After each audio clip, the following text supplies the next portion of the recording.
How's everyone doing? I am Mobile Master Tech, and I'm here with an update from T-Mobile themselves, pretty much. So remember in my last video, I basically said T-Mobile was not very good. If you live somewhere where there's like for me, for example, I live in an apartment complex.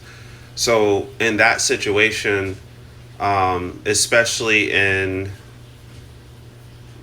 ones where choice is limited on internet, such as mine, where they run monopolies like Cox, and a lot of people decide to try the fixed wireless access product, you might run into some issues with DPRI for T-Mobile.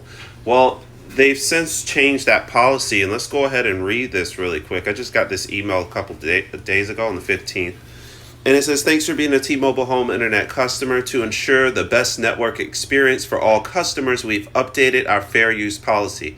During times of congestion, customers using more than 1.2 terabits in a month, which is more than 2.5 times the average user, so around 480, the average user uses around 480 megabits per second, may notice lower priority among other internet customers, and check out the open internet policy for details. Basically, long story short, this basically made my experience so much better because now you're no longer, they've upped the prioritization on what you can get from the thing until you hit 1.2.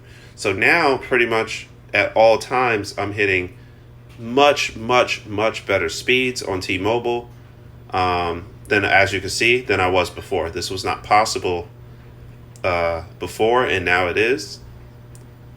As long as I don't go over 1.2 terabits. And then, from my understanding, after the 1.2 terabits, you will go back down to kind of what it was before, where it was sporadic, and depending on the time of day, how many people using it, you may get a bad test. You may, so this is good to see. I think this is very fair.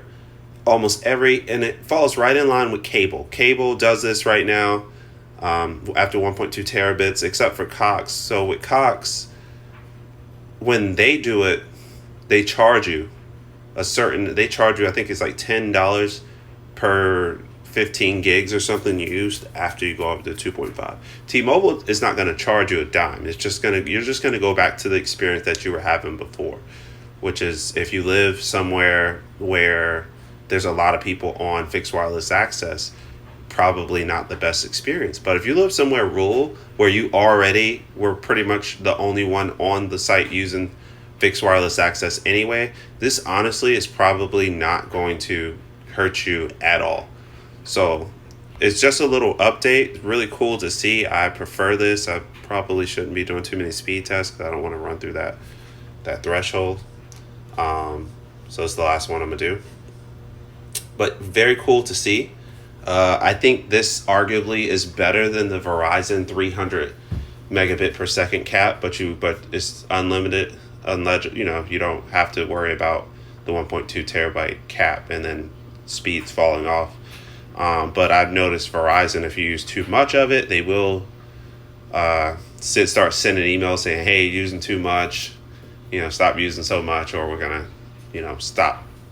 You're either going to get deprived or they're going to cancel your service. So I think this is probably the best thing T-Mobile possibly could have done. I'm all for it. Like you said, 2.5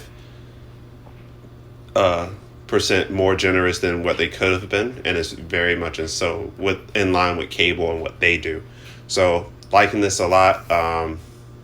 Good move. I would love to hear about this at the earnings call coming up soon, and hopefully the analysts and things like that ask the correct questions of T-Mobile.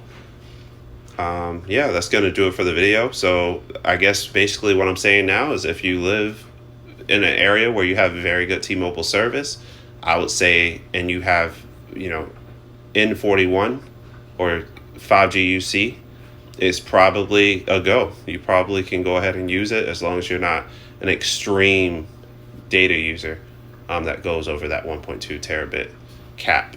If you're doing all that, I'm going to say if you don't live somewhere rural or very, very suburban, I wouldn't do it. That's going to do it for the video, you guys. If you like what you see on the channel, don't forget to like, share, subscribe. Follow me on X at Terrell352. And until the next video, I'm out.